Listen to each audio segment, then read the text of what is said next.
Wherever I go, anywhere in the world, whenever I see any students in uniform, I feel like he or she is my daughter or my son.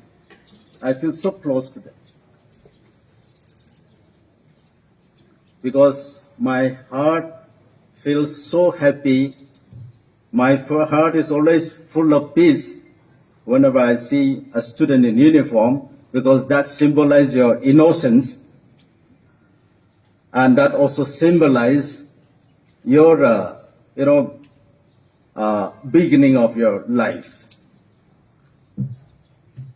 When we are in school, we always thought, when will I stop wearing these uniforms? Day onward, from the day you finish the examination, even before the declaration of the results of 10+2, students must have already felt that you are going to miss your uniforms forever. Isn't it? Miss Daudra. You are going to miss a lot, no? I miss a lot. I cannot go back and wear a uniform and come out again, because I look very odd. People will think something's wrong with me. But when we are in school, we feel that it is never-ending kind of things. You have already made a name for yourself. You have made a great things today, but you can still do greater things. As your principal have already advised you, now you're going to go out, join larger classrooms. I wish all of you, I congratulate all of you, and I wish all of you a greater success in your further studies. You know, whenever I see students, I used to recall my days in school also. I came from a very poor family. I could hardly afford to get a new textbook. I always use second-hand textbooks. I could hardly get a pair of uniforms. I never get uniform in time, because my parents are too poor, yet my father, who is illiterate, always wants his children to be educated. Recently, I have just launched a small program in Delhi in the name of my dad, who is no more with us today. He wanted to go to school way back in 1940s. That was a time when my sister, Olivia's mother's father, and my fathers were contemporaries. In fact, my father is an elder, but the grandfather of the proprietor or the principal got the privilege to go to school, learn something, and become a teacher. My father, when he wanted to go to school, my grandfather, out of ignorance, punished him. Never allowed him to go to school. Those days people thought that this new culture, new system is going to destroy our culture. They're going to make our children more lazy. They're going to make the children a thief in the future. So they don't allow their children to go to school, and my father was one of them who was not allowed to go to school. But quietly he tried to learn ABC. He tried to learn how to read the English alphabet and put together into words. And after he learned something, he tried to teach some of his younger brothers and sisters how to read and write in a very simple way. And he told us that he promised that he will let all his younger brothers, sisters, and his children go to school. But he is so poor that he cannot afford to send us to a good school. I was sent to a private school in Tamenglong, but he cannot afford to buy a school books in time or even uniforms in time. We have to walk 70 kilometers on foot, carrying rice, vegetables, dry vegetables for a month. We have to measure for each meal for a month. If we cook little more, then we stop the other day. That's how I experienced in my school days.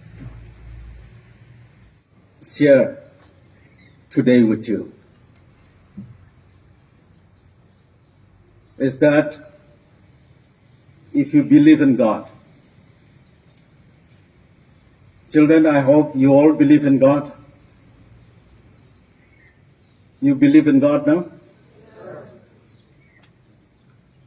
I do also believe in God. When I was in class 6,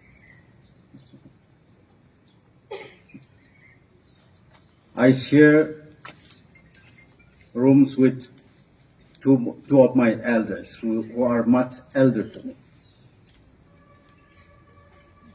I was a very shy boy when I was young. I hardly speak. I end my days, most of the days, without speaking to anybody. Get up in the morning, do whatever I have to do, go back to bed, even a word in a day. When I go to classroom, I never comes up except for going for nature's call. Otherwise, I never join my friends even during the break time. I heard two of my elders were just sharing very seriously, saying that there is a free school in Shillong. That once you got admission in that institution, everything is free. You don't have to spend anything for your food, for your uniforms, for your books, for your schoolings and all that. Everything is free. They were just seriously talking about that institutions, which I was also in one corner, very seriously listening to the conversation. Then I went to my room. I went to one corner. I kneeled down. And that evening I had a very serious prayer. Thinking all my family's economic backgrounds. I'm always worried that I'll end up stopping my studies. Because I could hardly get uniform in time, I could hardly get notebooks in time. I have to borrow a piece of papers from my friends most of the time. So I'm almost giving up hope that I will continue my studies in future. So that evening I went to the corner and I had a very serious prayer. I said, Lord, I heard there is a free school in Shillong. That once you got into it, everything is free for us students. You know that I'm a poor boy coming from a poor family. I want to continue my study. I want to go to such school. And I was so satisfied and I went to bed that night. Next morning I forget and I go on for 3 years. I didn't remember my prayer. But way back in 1982, one fine evening my elder brother called me and asked me whether I want to go to Shillong. I say, yes, I want to go to Shillong. Next morning, he gave me 700 rupees and told me, you go to Samjiram, there will be someone who will take you to Shillong. And I followed some of my villagers who are going to Samjiram. And I was introduced to a person, my brother told me that he's going to take me to Shillong. I went to Shillong, I got an admission. But next month itself, I started feeling that I may not go further because my parents couldn't send me money that I need. I came to know that most of the students that time used to get 2,000 to 3,000 rupees a month, but I got only 400 rupees per month from my family. Just to meet a square meal a day, and just enough to pay a house rent, sharing with my friends. After a few months, I went to a locality. I shifted my house to another locality. One fine morning, I was on my way to school. Somebody was calling me, which is not my name. He was calling Andrew. Since Andrew is not my name, I didn't answer. I go on. And he hurried on and banged on my back and said, "Why are you not answering when I'm calling you?" I turned back and I found that he's a stranger, and he also realized that I'm not the person he is calling. But fortunately, we share the same road, so we walked for a kilometer together. I could hardly say yes, no in English when I was just beginning my studies in Ceylon. And next morning I met him at the same place, same time, and then we walked on the same road for a kilometer again.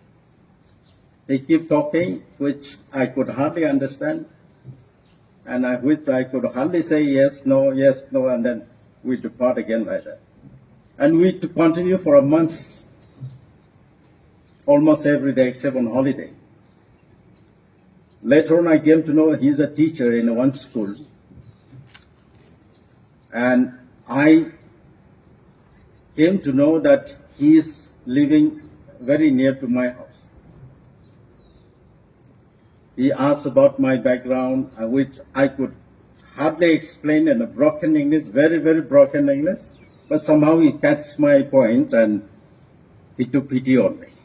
After some months, he invited me to stay with him. I agreed, I stayed with him. That year, after the last exam, when winter vacation just started, I don't know whether I should stay or whether I should go. But I was working in one place, which is about 2 kilometers away from my house, and suddenly I saw my elder brother. My sister knows him very well, my eldest brother, Olivia. They used to also call him James also. I saw him walking the street. I was so surprised. I just ran to him and I said, "Brother, how do you come here?" He said, "I have come to take you for a Christmas." But I said, how do you think you'll find me? You didn't even know my address. You only know that I'm in Shillong only. Then he said, "I just came with the hope that I'll meet you." I was happy. I took him to the house where I stay with my teacher. When I came to my teacher's house, I found that there's only 3 of them. One is a small kid, and another is an old woman who is my teacher's mother. And that night we stayed, and my brother and my teacher was chatting almost the whole night, and they slept in the early morning. And then we went.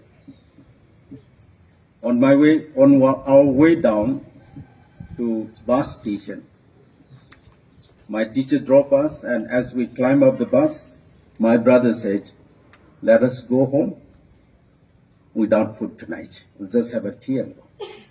I said, "Okay." Because I'm so glad to go home, so I'm not bothering about the food.